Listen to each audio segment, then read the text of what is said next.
বাংলাদেশ দল ওয়েস্ট ইন্ডিজে আছে এই মুহূর্তে। ওয়েস্ট ইন্ডিজে ওয়ানডে সিরিজ শুরু হতে যাচ্ছে এবং আগামীকালই বাংলাদেশ দল সিরিজের প্রথম ওয়ানডে ম্যাচে মাঠে নামবে।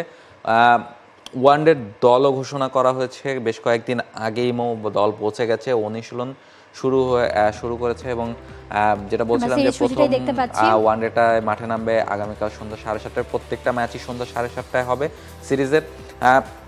যেটা বলছিলাম যে যেই দলটা নিয়ে বাংলাদেশ এবার খেলছে, স্পেশালি ওয়েস্ট ইন্ডিজের বিপক্ষে সেকেন্ড টেস্টে জেতার পর যে আত্মবিশ্বাস বাংলাদেশের সঙ্গী হয়েছে, ওয়ানডে তো বাংলাদেশের শক্তির জায়গা, ফলে সেই জায়গাটাতে ভালো একটা সিরিজ তো আশা করাই যায়।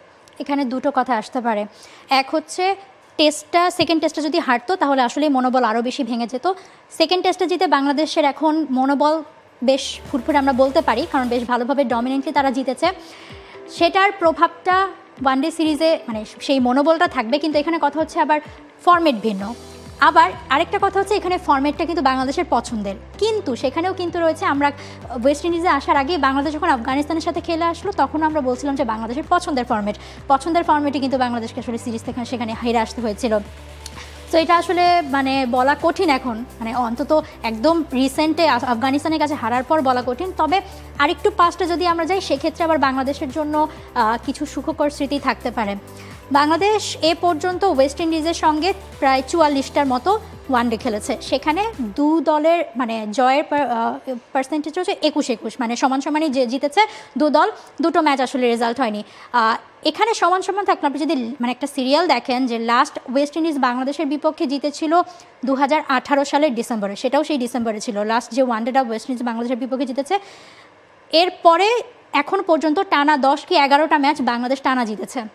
সো এইটাও আসলে বাংলাদেশকে এই রেকর্ডটা অনেকটা বুস্ট আপ করতে পারে, এক্স্যাক্টলি মেন্টালি অনেকটা হেল্প করবে।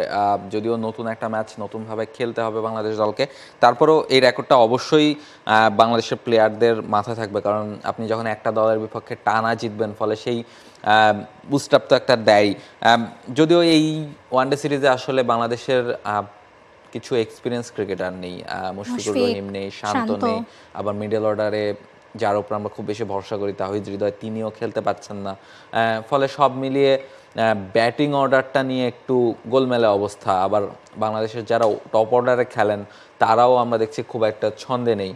যদিও ওয়ানডে সিরিজে লিটন সৌম্য সরকারকে আমরা দেখেছি গ্লোবাল সুপার লিগে তিনি পারফর্ম করেছেন, ফলে সব মিলিয়ে তিনি হয়তোবা ফিরে আসার একটা চেষ্টা করবে, বা বাংলাদেশ দল হয়তোবা সেই জায়গাটা থেকে পারফর্ম করার চেষ্টা করবে। বাংলাদেশ তো সেই স্কোয়াড দিয়ে দিয়েছে অনেক আগেই, বেশ কিছুদিন আগে।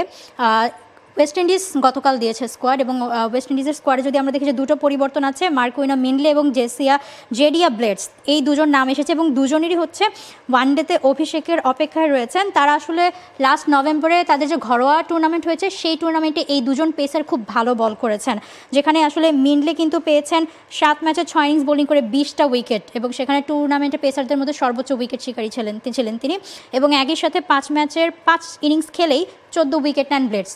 এবং এই দুজনকে নেওয়া হয়েছে ম্যাথিউ ফোর্ডের এবং শামার জোসেফের জায়গায়, যে দুজন আসলে ইনজুর্ড রয়েছেন। ম্যাথিউ ফোর্ড অন্য এর আগের ওয়েস্ট ইন্ডিজের সঙ্গে এর আগের সিরিজে নেমে সেখানে আসলে ইনজুর্ড হয়েছিলেন, এবং শামার জোসেফ লাস্ট টেস্টে ইনজুর্ড হয়েছেন। এই দুজনের পরিবর্তে দুটো নতুন নাম আনা হয়েছে, যদিও ঘরোয়া টুর্নামেন্টে বেশ ভালো রেকর্ড তাদের রয়েছে। সো বাংলাদেশের জন্য আসলে পরীক্ষা হতেই পারে। আমরা যে দেখেছি যে প্রথম টেস্ট যখন খেলতে নামে তখনও বলেছিলাম যে ম্যাক্সিমামই তো ইনএক্সপেরিয়েন্স, বেশিরভাগেরই হচ্ছে মানে খেলার তেমন একটা অভ্যাস ছিল না টেস্টে বাংলাদেশের বিপক্ষে, কিন্তু তারা আসলে প্রথম জয়টা তুলে নিয়েছিল সেই নতুন মুখগুলোই। সো ওয়ানডে সিরিজ মানে চ্যালেঞ্জিং হতে যাচ্ছে বলা আসলে যায় সেটা। এক্স্যাক্টলি সেই চ্যালেঞ্জ বাংলাদেশ দল উতরে উঠবে সেই প্রত্যাশা আমরা করছি। ম্যাচগুলো দেখতে অবশ্যই আপনাকে টি স্পোর্টসে চোখ রাখতে হবে। For more updates, subscribe to our YouTube channel and click on the bell icon. Follow us on Facebook and Instagram. Download T Sports app to enjoy exciting games and highlights. Visit tsports.com.